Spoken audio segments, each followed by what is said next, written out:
నమస్తే మిత్రులారా, నేను మీ చరిత్ర. వెల్కమ్ టు చరిత్ర YouTube channel. Good morning everyone. నిన్న ఏదైతే క్యాబినెట్ సమావేశం జరిగిందో, నేను క్యాబినెట్ మీటింగ్కి అయిపోయిన తర్వాతకి ఆ మీటింగ్ ఏదైతే అయిపోయిందో దాని తర్వాతకి నేను ఏదైతే ఫైనాన్స్ కమిషన్ డైరెక్టర్ అయిన మహమ్మద్ నెహ్రూ గారితో పాటు అదేవిధంగా డోర్నకల్ ఎమ్మెల్యే విప్ అయిన రామచంద్ర నాయక్ గారితో వారి కాన్వాయ్లో వెళ్ళడం జరిగింది. సో నాకున్న సమాచారం మేరకు జియో నంబర్ 46 పైన చర్చ జరిగింది.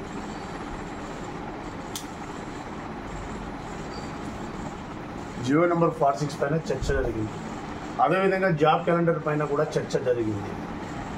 ఇది ఏదైతే మీడియా మిత్రులకు ఈ రెండు అంశాల గురించి వాళ్ళు చెప్పలేదు. జియో నంబర్ 46 విషయంలో చాలామందికి ఒక అపోహ ఉంది. పిటిషనర్ బెనిఫిట్ అయితే నేను కొంతమంది జియో 46 CD1 CD2 తీస్తారని కొంతమంది, లేదు కోర్టులో న్యాయమే జరుగుతుందని కొంతమంది, న్యాయం జరుగుతుందని కొంతమంది. అంటే జియో 46 విషయంలో అపోహలో ముఖ్యంగా జియో నెంబర్ 46 కేసు వేస్తే నాకు జాబ్ వస్తుందని కొంతమంది, లేదు కోర్టులో న్యాయం జరిగి CD1 CD2 తీస్తాడు కొంతమంది. ఇవి కేవలం కల్పితాలు. ఎవరికి దీనిపైన పూర్తి సమాచారం లేదు. ఈవెన్ మినిస్టర్లకు కూడా ఎమ్మెల్యేలకు ఎంపీలకు కూడా మీరు ఎవరికి కాల్ చేసినా వాళ్ళు అదే విషయం వెల్లడిస్తారు. ఇక్కడ మీకు నేను స్పష్టంగా చెప్పదలుచుకుంది ఒకటి, మీరు ఇప్పుడు జాబ్ క్యాలెండర్ కూడా సిద్ధంగా ఉంది. ఎవరికి వారు మీరు ప్రిపేర్ అవ్వండి. జియో నెంబర్ 46 అనే అంశం మాకు వదిలిపెట్టండి. కొంతమంది మిత్రులకు రేపటి రోజున నిజంగానే పిటిషనర్ బెనిఫిట్లో 350 మంది ఉన్నారనుకోండి. ఫర్ ఎగ్జాంపుల్ మీరు ఇప్పుడు కేసు వేసినా కూడా వేస్ట్. ఇప్పుడు ఈ కేసులో ఫర్ ఎగ్జాంపుల్ నాకు ఇప్పుడు 124.5 మార్క్స్ ఉన్నాయి.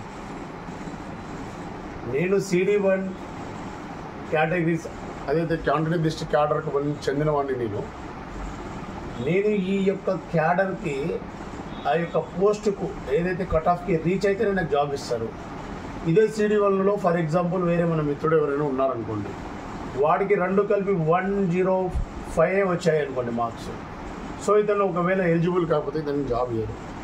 ఇది అవ్వడానికి ఛాన్స్ లేదు. 100% ఇక్కడ ఛాన్స్ లేదు. నాకున్న సమాచారం మేరకు వీళ్ళు ఏదైతే కాంటినెంట్ డిస్ట్రిక్ట్ క్యాడర్ 1 క్యాడర్ 2 అని ఒక 3170 ఉన్న తమ్ముడు, అది 317 అదే అనుకుంటా మేబీ. ఆ జియో ప్రకారమే CD1 CD2గా విభజించాల్సిన పోస్ట్ని స్టేట్ వైజ్గా ఇచ్చారు. అదంతా తెలిసిన ముచ్చట. 172 317 కాదు, 172 జియో. అప్పుడప్పుడు కొన్ని జరుగుతూ ఉంటే 172. సో ఏదైతే ఈ 172 జియో ప్రకారము ఇస్తారు. ఇప్పుడు ఇక్కడ ఈ ప్రభుత్వ పెద్దలు కొంతమందికి నాకు పరిచయాలు ఉన్న నేపథ్యంలో నేను వారికి ఒకటే చెప్పాను, మేడం ఇంకోసారి ఇలాంటి దొంగ జియోలు ఏదైతే జియో 46 ఒక దొంగ జియో తీసుకొచ్చారో ఇలాంటి జియోలు తెచ్చే ముందు కొంచెం దీన్ని పబ్లిక్ డొమైన్లో పెట్టండి ఫస్ట్ ఆఫ్ ఆల్. అదేవిధంగా నాకున్న పూర్తి సమాచారం మేరకు తొందరలో అతి త్వరలో జాబ్ క్యాలెండర్ సర్పంచ్ ఎలక్షన్లకు ముందే, గుర్తుపెట్టుకోండి, సర్పంచ్ ఎలక్షన్లకు ముందే జాబ్ క్యాలెండర్ అనేది రిలీజ్ అవుతుంది. అందులో పోలీసులకు సంబంధించిన నోటిఫికేషన్ వస్తుంది. ఎస్ఐలు కూడా దాదాపుగా 1000+ మనకున్న సమాచారం మేరకు 1000+ 1000 కానీ 1500 కానీ కొన్ని 2000 కానీ ఆ లోపు ఖచ్చితంగా ఇక్కడ ఎస్ఐ నోటిఫికేషన్ పడుతుంది. మీ ప్రిపరేషన్ మీరు స్టార్ట్ చేయండి. ఇక్కడ జియో నెంబర్ 46 అంటే ఒక 2-3 వ్యక్తులే కాదు, దీనివల్ల నష్టపోయిన ప్రతి ఒక్క టీం సభ్యుడు కూడా మెయిన్ టీం. మీకు తెలిసిన విధంగా మీరు ఏ రాజకీయ పార్టీని కలిసినా ఏం చేసినా మీ ప్రయత్నం మీరు చేయండి. మిమ్మల్ని ఎవరు ఆపోజ్ చేయాలి. సో వాట్ ఐమ్ సేయింగ్ అంటే లాస్ట్కి నేను ఒకటి ఏం చెప్తున్నానంటే, మీ జియో 46 విషయంలో మీరు పడుతున్న అపోహలన్నీ అవాస్తవం. కొత్తగా కేసు వేసినంత మాత్రాన రేపే జాబ్ ఇయ్యరు. దానికి కొంచెం పేషెన్స్ కావాలి. ఏదైతే ఈరోజు ఒక న్యూస్ పేపర్లో మనం చూసాము, ఒక మిత్రుడు లైన్మెన్ 2020లోనే చనిపోవడం జరిగింది ఆర్థిక ఇబ్బందుల వల్ల. ఈరోజు అతనికి ల్యాండ్ మ్యాన్కి సంబంధించిన కాల్ లెటర్ వచ్చింది. అంటే మనిషికి పేషెన్సీ లేకపోతే వేస్ట్. ఏం నాకు అంటే నాకు లేవా సమస్యలు, నీకు లేదా సమస్యలు. సమస్యల పరిష్కార దిశగా మీరు ఆలోచించండి. మీ యొక్క ఆలోచన విధానాన్ని మార్చుకోండి. ప్రతి చోట ఆవేశం పనికిరాదు. ఫోన్లు చేస్తారు మీరు, ఎమ్మెల్యేలు ఎంపీలకు ఫోన్లు కొడతారు, ఓకే. కొంతమంది మెయిన్ ఇంపార్టెంట్ నెంబర్లు, ఇప్పుడు మా నెంబర్ బ్లాక్ పెట్టింది కొంతమంది మినిస్టర్లు. ఒక అంశం పైన ఇన్ని రోజులు మనం ఫైట్ చేసినాం. 26కు మన కోర్టులో జడ్జిమెంట్ ఉంది. ప్రభుత్వం సానుకూలంగా ఉంది, ప్రతిసారి చెప్తుంది.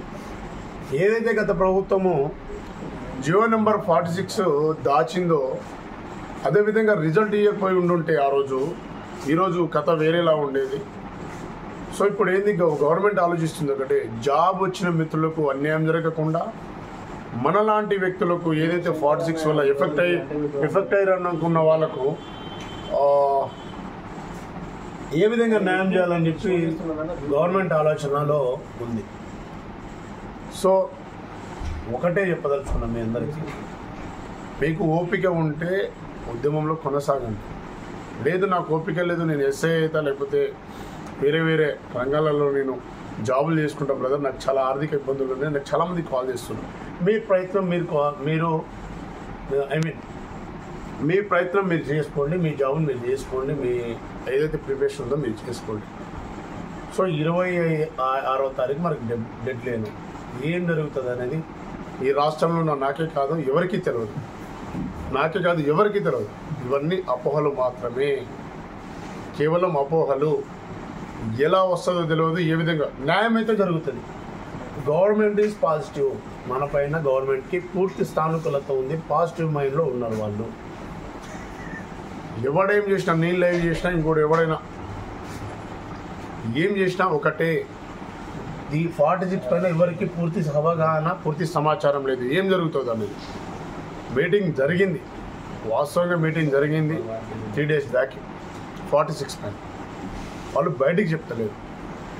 నేను నా వంతుగా నేను విప్ కారులోనే పోయినా, నేను సెక్రటరీకి. వాళ్ళు చెప్తుంది అక్కడ న్యాయం జరుగుతుంది, ఏ విధంగా జరుగుతుంది అనేది మనతో చెప్తలేదు. సో మీ ప్రిపరేషన్లో మీరు ఉండండి. 46 అవుతుంది ఖచ్చితంగా, దానిపైన అవుతుంది. కాబట్టి మీరు ఇప్పటికైనా పేషెంట్ తోటి ఉండండి.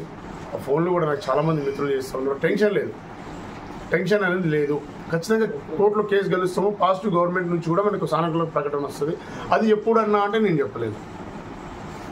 సో థ్యాంక్ యూ మిత్రులారా, కొంచెం పేషెన్స్గా ఉండండి. జై హింద్, జై తెలంగాణ.